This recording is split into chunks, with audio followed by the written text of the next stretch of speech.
Bonjour, oui, vous ne me trompez pas, nous sommes bien mardi, et oui, je vais faire un free talk un mardi. Voilà, ça arrive, il y avait plusieurs sujets que je voulais aborder, je voulais pas attendre dimanche.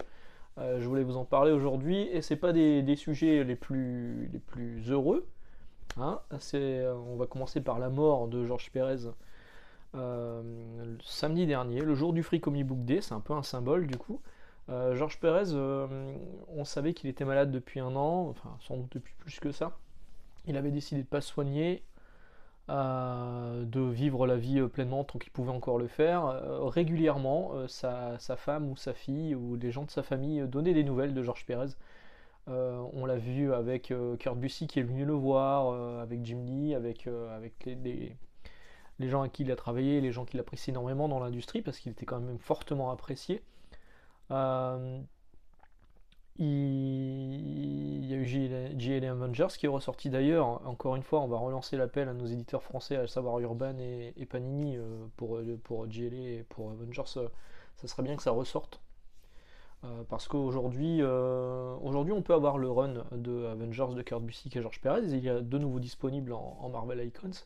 D'autres titres aussi sont disponibles. Chez Urban, vous avez les Teen Titans, ce genre de choses, mais JLA Avengers, c'est quand même un travail qui est emblématique, hein, qui a réuni les deux grandes maisons d'édition aux États-Unis. Et, et ça serait bien qu'on puisse y avoir droit dans une nouvelle édition VF en la mémoire de Georges Pérez. C'est le cas aux États-Unis, c'est même sorti avant son décès et il était plus que ravi que ça ressorte au profit d'Hero Initiative, qui est c'est une association, je crois, association qui aide les auteurs qui sont en difficulté financière et pour tout ce qui est aussi problème de santé. Donc c'est une bonne chose que ce soit ressorti aux États-Unis, on aimerait bien voir ça en VF, hein. Donc encore une fois, Panini Urban, mettez-vous d'accord, faites quelque chose. La seule façon de le lire encore aujourd'hui, c'est de retrouver des vieilles éditions chez Semic. C'est pas normal qu'une œuvre aussi culte ne soit toujours pas disponible. Donc bref, c'est évidemment pas que ça, Georges Pérez, c'est aussi Hulk Futur Imparfait avec Peter David, que là j'ai en version 100%, je sais plus si elle doit être encore disponible là, en VF. Pas cette version là du coup, que moi j'avais lu à l'époque dans un top BD de chez Semic que j'ai plus, enfin c'est mon frère qui l'a, donc du coup quand c'était ressorti en 100% Marvel je l'avais racheté, parce que ça fait vraiment partie du run de Peter David sur le personnage de Hulk. Et Georges Pérez, il est hyper balèze en fait pour tout ce qui est multitude de personnages, donc il est plutôt costaud sur les groupes de super-héros, mais aussi sur tous les détails qu'il met dans cette double page. Elle est assez révélatrice, hein. On voit tous les détails, on voit la tête d'une sentinelle, le bouclier de Cap, il y a plein de choses, le marteau de Thor. Il est plutôt balèze là-dessus et ça me fait bizarre en fait qu'il soit plus là. Même si j'étais pas hyper fan, j'achetais pas un comic juste sur le nom de Georges Pérez. C'est quand même lui qui m'a accompagné dans mes premières lectures de comics avec Thanos, enfin avec le défi de Thanos, donc là que j'ai en collection Récit complet Marvel, qui a quand même bien vécu, hein, un album double qui a quand même bien vécu. Hop, donc le défi de Thanos. Bon, ça c'est toujours disponible dans la collection Must-Have de chez Panini, ça coûte 21 € je crois, pour l'intégralité, hein. Moi c'était 3 volumes qui étaient sortis à l'époque chez Semic. Donc Georges Pérez et Ron Lim avait terminé la mini-série.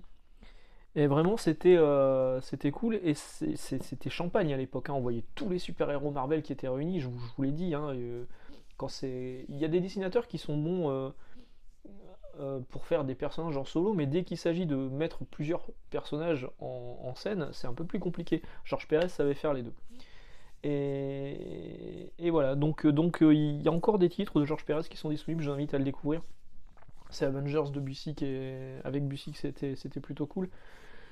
Voilà, donc après Neil Adams, il y a quelques jours, voilà qu'on perd Georges Pérez, ça commence à être un peu.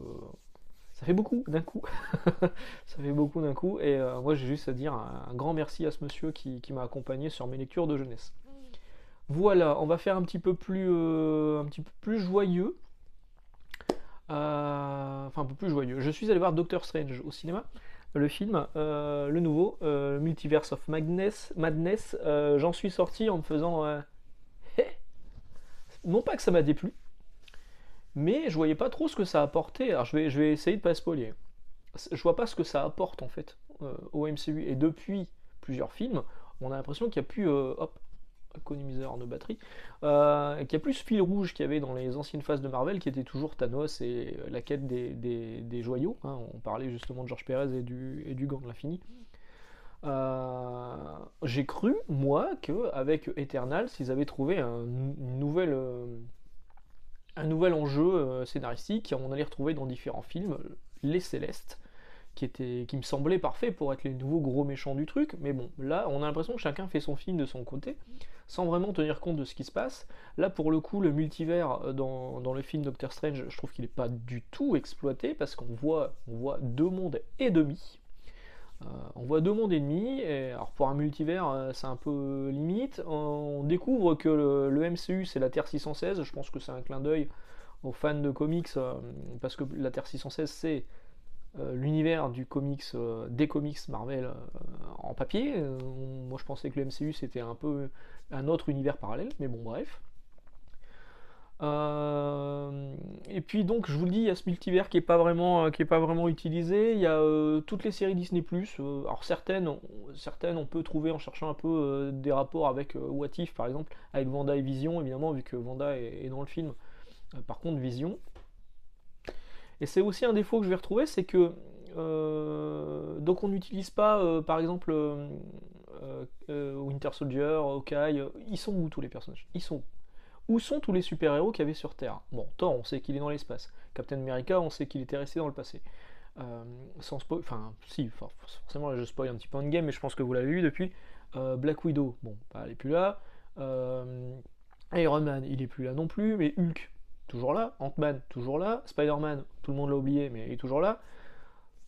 Ils sont où les super-héros? Il se passe un gros truc à New York avec un poulpe géant. Alors, pour info, c'est Shumagorat, que certains ont sans doute découvert dans les jeux vidéo Marvel versus Capcom. Euh, et du coup, il se retrouve tout seul, Doctor Strange, face aux autres. Il y a quand même une grosse bataille avec plein de sorciers contre une personne. Et c'est la personne qui gagne. Donc autant vous dire que la personne est quand même très très puissante. Mais enfin, je me dis, c'est quand même le lieu de formation des sorciers. Ils sont quand même hyper, hyper balèzes. Il y a deux sorciers suprêmes dans l'histoire. Doctor Strange n'est plus le sorcier suprême, c'est Wong. Du coup, il y en a deux sur place. Bah non. Et il y a plein de trucs. Alors oui, il y a des trucs sympas. Le fait que ce soit filmé par Sam Raimi, c'est vraiment cool. On retrouve des trucs qui sont, enfin, des gimmicks propres à lui sur certains de ses films. On voit, il y a un clin d'œil à son acteur fétiche Bruce Campbell. Bruce Campbell apparaît dans le film, je vous dirai pas dans quel rôle, mais il apparaît dans le film. Et ça c'est cool. Bruce Campbell de Evil Dead évidemment, qu'on avait vu aussi dans le premier Spider-Man de Sam Raimi, où il jouait le commentateur du match de catch entre Spider-Man et le mec qui faisait du catch, dont le nom m'échappe là à l'instant. Par contre, ouais, les effets spéciaux sont un peu pourris. Enfin, j'ai trouvé que par moments, il y a des trucs, ça se voyait à mort. On a l'impression que le film a déjà vieilli alors qu'il vient de sortir. Euh, et puis, oui, ouais, il y a cette histoire que le film n'apporte rien. En fait, il y a un truc qui se passe à la fin, voilà. On se débarrasse d'un personnage. On voit des clins d'œil à d'autres personnages. Moi, j'étais plutôt content d'ailleurs d'un personnage qu'on voit apparaître, qui est joué par un acteur. Je vais pas spoiler le personnage du coup, mais je veux juste vous dire qu'il est, si vous avez vu le film, qu'il est joué par l'acteur qui était dans iZombie. Si vous vous souvenez, le scientifique, voilà. C'est lui qui fait ce personnage-là. J'étais content de le voir ce personnage-là, mais ouais, vite évacué. Et pareil, donc il y a des clins d'œil à What If, il y a des trucs, il y a un truc sans spoiler, hein, il y a un truc qu'on peut voir. Faites gaffe sur Twitter, hein, parce qu'il y a des gens qui spoilent là-dessus. Bon, il y a des ouvertures à d'autres univers, ok, mais globalement, moi j'étais plutôt déçu. Alors, le rôle d'America Chavez aussi, qui est donc là dès le début du film et jusqu'à la fin, elle n'a pas du tout les mêmes pouvoirs que son pendant comics, elle n'est pas du tout pareil que son pendant comics, du coup. D'ailleurs, je trouve que physiquement, elle ressemble plus à Miss Marvel que America Chavez, qui est quand même normalement beaucoup plus grande, beaucoup plus élancée, beaucoup plus sportive, physiquement plus baraque. Non, là c'est une gamine qui ressemble à Miss Marvel du coup. D'ailleurs, Miss Marvel, on en reparlera, mais Miss Marvel avec des anneaux, des bandeaux quantiques, alors qu'elle a pas du tout ces pouvoirs-là dans le comics, moi aussi ça me gêne un peu. Donc bref, j'ai pas passé un mauvais moment, 2h30 qui sont passées plutôt vite, c'était plutôt agréable, mais j'en suis ressorti en me disant qu'est-ce qu'il a amené le film? Qu'est-ce qu'il a amené le film? Bah, pour moi, pas grand-chose. Alors je sais pas quel avis vous en avez, dites-moi dans les commentaires sans spoiler s'il vous plaît. Euh, Si vous voulez spoiler, vous pouvez m'envoyer un message privé sur Instagram. Chez Instagram, vous retrouvez sous le pseudonyme. Maintenant, ça a changé. Avant, c'était Oula Bête. Maintenant, c'est Max Faraday Comics. Voilà, Max Faraday Comics. On peut en discuter en MP. Mais là, dans les commentaires, ne mettez pas de spoil. Donc, ouais, dites-moi ce que vous en avez pensé. Sinon, au niveau des lectures, hein, c'est un free talk, donc je vais vous parler un petit peu des lectures récentes. Jonah 2 est sorti. Jonah 2, c'est tellement bien, Jonah. Jonah, c'est hyper bien. Alors, c'est toujours aussi avare en texte, mais toujours aussi généreux en narration. C'est hyper beau. Enfin, moi, j'adore le style graphique de Chris Samney. Hop là, je perds des trucs. Hop, je perds tous mes trucs. C'est hyper classe. C'est toujours aussi bien raconté. Enfin, les pages des gueules de classe. Enfin, j'adore. Moi, j'adore Jonah. Et encore une fois, ce comics, bon, il sera en tout en 3 tomes. Donc, 3 tomes à moins de 15 euros. En plus, c'est 14,95 €. C'est pas très cher pour du comics. C'est pas très cher, c'est 404 comics. C'est chez 404 comics. Donc, la qualité d'édition, elle est cool aussi. Donc, il y aura 3 tomes. Ça peut plaire aussi bien à des adultes qu'à des enfants. Carrément. Ça peut plaire à des adultes comme à des enfants. Et vraiment, je vous invite à vous plonger dans Jonah parce que moi, je me régale. Ça se lit hyper vite. Hein. Ça se lit hyper vite. Quand les 3 tomes sont sortis, ça va vous faire l'équivalent d'une lecture classique chez Marvel sur 48 pages. mais ouais, non, c'est hyper bien. C'est hyper bien. C'est dynamique. Puis c'est beau. Puis moi, je continue à voir Sangoku dans ce personnage, hein, dans le personnage de Jonah, en petite fille badass. Et dans ce tome-là, on découvre un peu les origines de Jonah. Donc c'est plutôt bien. C'est plutôt bien. Voilà, sinon j'ai lu très peu de mangas cette semaine. Enfin, cette semaine. En même temps, on est mardi et je vous ai déjà parlé de mes lectures la semaine dernière, dimanche. Juste ça, Star Wars. Il y a 2 mangas Star Wars qui viennent de sortir. Ce ne sont pas les premiers mangas Star Wars. Il y avait déjà eu des adaptations d'Un Nouvel Espoir, etc., etc., en version manga par Masami Kanzaki, je crois, je suis plus sûr. Mais là, c'est des récits inédits, c'est pas des adaptations des films. Donc il y a celui-ci qui est sorti et un autre qui est basé sur l'Ancienne République. Celui-ci s'appelle Étoile perdue. Alors ce sont ces 2 personnages qui ont grandi ensemble, qui se sont retrouvés dans l'Empire. Lui s'est barré de l'Empire et devient un rebelle, et elle est toujours dans l'Empire. Donc lui il veut la sauver, elle veut tuer lui. C'est plutôt intéressant, mais sinon au niveau des dessins c'est très léger, les décors sont assez vides. Maintenant, ce qui est pas mal, c'est qu'il y a. Ouais, je vous parle de décor vide, il se passe pas grand chose quoi. Maintenant, ce qui est pas mal, c'est que parfois on voit que ça se passe en parallèle de scènes cultes de la saga Star Wars, genre la bataille de Hoth. La bataille de Hoth, on voit que le garçon, il est là et il aide notamment à détruire je sais plus le nom, les ATBT, je sais plus le nom. Bref, c'est pas mal, mais c'est pas non plus complètement fou. Bref, je ne vais pas l'acheter. Je vais juste lire. Ça sera une saga en 3 tomes. Hein. Je crois que c'est 3 volumes prévus. Et l'autre, je le lirai pas. Le truc de la Haute République, j'ai regardé, j'ai feuilleté un petit peu, le dessin m'a pas plu. Bon, Star Wars, moi, hors film, ça marche toujours pas. J'attends plus la série Mandalorian, là, Mandalorian. Obi-Wan Kenobi qui arrive à la fin du mois de mai, et que j'attends impatiemment parce que là, la dernière bande-annonce m'a plutôt bien hypé. Sinon, dernière lecture que je viens d'entamer, mais je me régale déjà, c'est ça. C'est ça. Alors, c'est hyper niche. Hein. Ça va intéresser 3 mecs en France, dont moi. Les pubs japonaises de la PC Engine, c'est génial.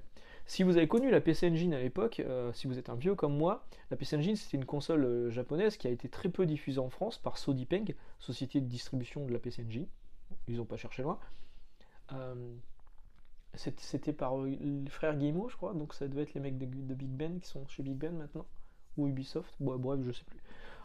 Et c'est plein de pubs de la PC Engine. Vous voyez ici, on voit Jackie Chan, Aero Blaster, mais avec en plus des anecdotes expliquées en dessous. Ça a été traduit par Florent Gorge et ça a été proposé par Eric Rosenblatt, qui est l'un des plus gros collectionneurs de PC Engine en France. Je pense qu'il a quasiment le full set en fait. Et c'est hyper intéressant, ouais. Vraiment, on pourrait se dire c'est bon, c'est juste des pubs. Ouais, ouais, mais c'est des pubs, mais en fait, on découvre qu'il y a plein de trucs qui étaient cachés, des informations inédites qu'on découvre dans ces pubs, justement. Et puis au niveau des illustrations, enfin, c'est vraiment classe. Voilà, il y a du Dragon Ball, il y a du Ranma 1,5. C'est assez génial, ça coûte 25 balles. Ils disent qu'ils pourraient faire un volume 2, oui, je veux un volume 2. Je trouve ça génial. Enfin, il y a vraiment que chez Omake Books qu'on peut retrouver ce genre de produit, quoi. Enfin, ce genre de livre. C'est incroyable. Il y a Toilet Kids. Toilet Kids, c'est un shoot 'em up avec un enfant qui est juché sur des chiottes et qui balance des cacas à tout le monde. Génial, génial. Donc la PC Engine, je vous expliquais, oui, c'était une console japonaise qui était sortie en même temps que la NES, donc qui était quand même beaucoup plus avancée technologiquement et qui a proposé le premier CD-ROM. Elle avait une console portable couleur, elle avait un tuner TV, enfin bref, très en avance sur son temps. Si vous voulez en savoir plus sur la PC Engine, il y a des vidéos sur YouTube qui sont très bien faites et il y a surtout les bouquins chez Pixel Love. La Bible de la PC Engine, je sais plus, ou l'histoire de la PC Engine, bref, c'est en 2 volumes. C'est vraiment très bien, c'est chez Pix, c'était rédigé par des gros connaisseurs de l'univers PC Engine et chapeauté par Florent Gorge quand il était encore chez Pixel Love. Voilà, donc ça c'est ma grosse reco de la semaine au niveau lecture geek. Et sinon, ma grosse reco de la semaine au niveau comics, c'est évidemment Jonah, exceptionnel.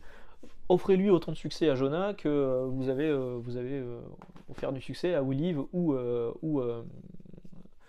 Everything en ce moment qui cartonne vraiment bien. Jonah mérite vraiment le succès, un succès parce que c'est tellement bien et ça peut vraiment. Vous voulez faire découvrir le comics à un enfant, donnez-lui Jonah. Vous voulez faire découvrir le comics à un néophyte, filez-lui Jonah. Vous voulez apprécier un comic sans vous prendre la tête, prenez Jonah. Et en plus de ça, les pages sont hyper classe, hyper dynamiques. Voilà. On se retrouve jeudi. Je vous souhaite une excellente journée, d'excellente lecture. Et puis à bientôt. Ciao.